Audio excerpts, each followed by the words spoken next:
There's no way, if I say, for example, I'm going to ensure that I secure, unite Nigeria, I'm going to govern by consensus rather than coercive and all this.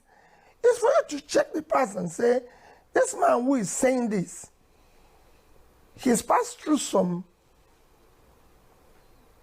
offices or places. Can we check what he did while he was there? Let me give you a few places where Nigeria as a country is suffering at the moment, and since you said you have some of these solutions, let's, maybe you can briefly, I'm going to name about 3 or 4 aspects of the country now on how you're going to solve these issues. So I'm going to start with security. I'm going to go on to education, where the schools, universities have been closed in Nigeria now for the past 9 months or thereabouts. The number one priority today in Nigeria is the issue of security, because it's impacting on it's become an existential issue for Nigeria. You can't talk about being a country unless you're secured, unless your citizens are secured. So it's an existential issue that must be dealt head-on, decisively.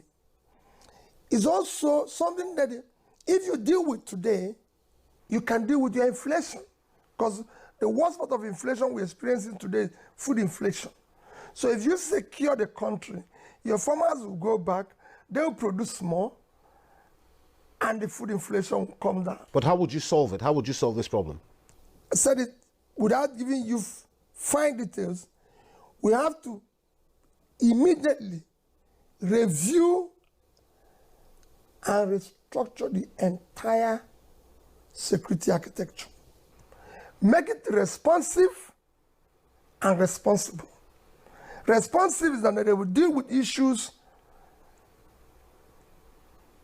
as quickly as possible. Responsible is that somebody is in charge, and if he's not doing it, don't wait. The person will go. By any standards in Nigeria, you're a very wealthy man. You've done well for yourself. A lot of your wealth in the country comes through importation. You import goods into the country, goods that are needed in the country. But now, one of the things you say you want to turn Nigeria into is a country that is less dependent on importation and more dependent on manufacturing its own goods. And some people would say, well, that's good for you. You've made all the money. Now you want to change things. I think they're wrong. I said I'll move the country from consumption to production. What I mean by that is that I want to see people wealth with enterprise. So if we say you're wealthy, there must be something you're doing to do. When it comes to, I was a successful businessman, and I was involved in the whole value chain, from agricultural produce to manufacturing to distribution. What people used to see with me is the distributing part of it while I was in business. When I was in trade, I was distributing local goods as well as importing to complement. What is important is that we want to move from, when I talk about consumption to production, is look at the vast land we have in the north. That is the most important physical assets of the country today. If you cultivate all that vast land, we will feed ourselves, we will export. That vast land can change Nigeria. Do you honestly believe that, you can win these Nigerian presidential elections? And I ask that question simply because people have pointed out to the fact that you are contesting against more established candidates in more established parties. Your party doesn't even have a single elected official anywhere in Nigeria. People say your party lacks structure. How are you going to defeat these odds? Do you honestly believe you can beat these odds? Well, Peter, you're right. But it's for the people to look at the past years.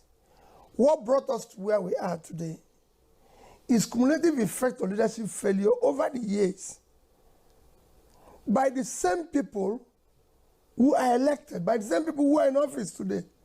So we're talking about the structure that have kept us where we are, the structure that have produced the highest number of people in poverty in any country, the structure that have produced the highest number of out-of-school children, the structure that have made the country one of the most corrupt countries in the world, the culture that have made it one of the most insecure places in the world, the structure that have brought about highest youth unemployment in the world, the structure that have made drug prevalence in Nigeria the highest, the structure that have made us to overtake India in infant mortality.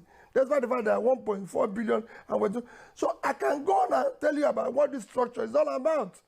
The structure that have brought disunity in Nigeria, that is the structure we want to remove. We want to bring a structure that will secure, unite, and bring about production-centered leadership in Nigeria, where we will start pulling people out of poverty. Our children will be in school, where we will start ensuring that people get jobs when they leave school by supporting micro, small enterprises, a structure that will start governing by rule of law, a structure that will fight corruption. This is the structure we need now.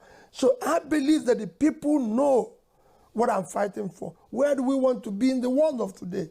The world of today has changed, and we must be in the committee of developing nations. And that's what I'm promising.